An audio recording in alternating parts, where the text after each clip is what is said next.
As a vice president, As a vice president, you will have already been on the executive board for 1 year. How will you go about maintaining the traditional events and values of the organization with potential new innovations that might be suggested by the board? So just having that experience of being a branch member in the first place, I've understood like what events do work versus which ones may need to be changed and innovated. I would want to support firstly the ideas of the new board members and what they want to do with their position, then gather all of that information and discuss it at a whole board with not just top board but also all the new branch members. I think knowing APSA's history is so important, which is why I want to host workshops for the new board and let them figure out like new things about the previous board, even if they may be silly at times.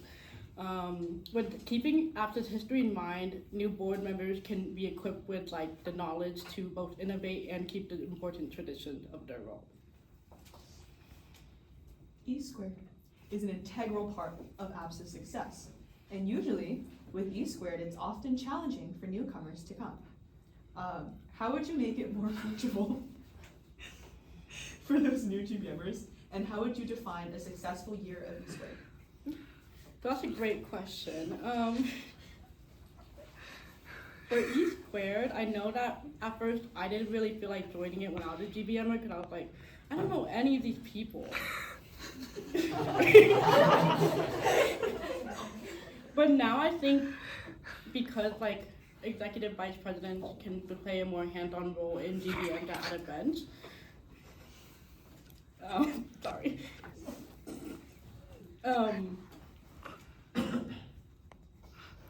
They can, the executive assistant and executive vice president can play a more hands-on role by actually going up and talking to GBMers and trying to establish that relationship with them.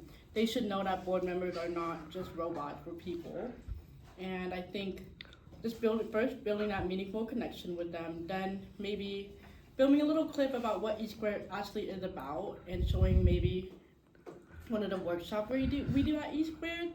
I think making the workshops silly but still professional and something you can learn from is very important to me because it will definitely gather their attention while still keeping them comfortable. EVP and the executive assistant work often together on a near daily basis. What are some strategies you will use to connect and collaborate with your executive assistant? How would you ensure that both you and the executive assistant divide up the work equitably? So my main thing would be to use Google Calendar. I think knowing each other's schedule would be so important to make sure that we are giving up time to talk to each other throughout the week or even like, throughout the month as time goes on. I would definitely figure out their schedule and then make mine more noticeable. Try to figure out at least one day of the week we can meet and then figure out what exactly they're good at. For example, if they're more good at like filling out forms or like the logistics of events, I would have them focus more on that while still giving them chances to grow and work on things they might not be as good at. I think figuring out what our strengths and weaknesses are key to such a relationship, then building upon that knowledge. One more. In your own words, what does APSA mean to you? And what does it mean to be a leader in APSA? To me, APSA means to be welcoming and to be accepting. The thing that everyone always says about APSA is how like welcoming and how nice everyone is, and I want to keep it that way.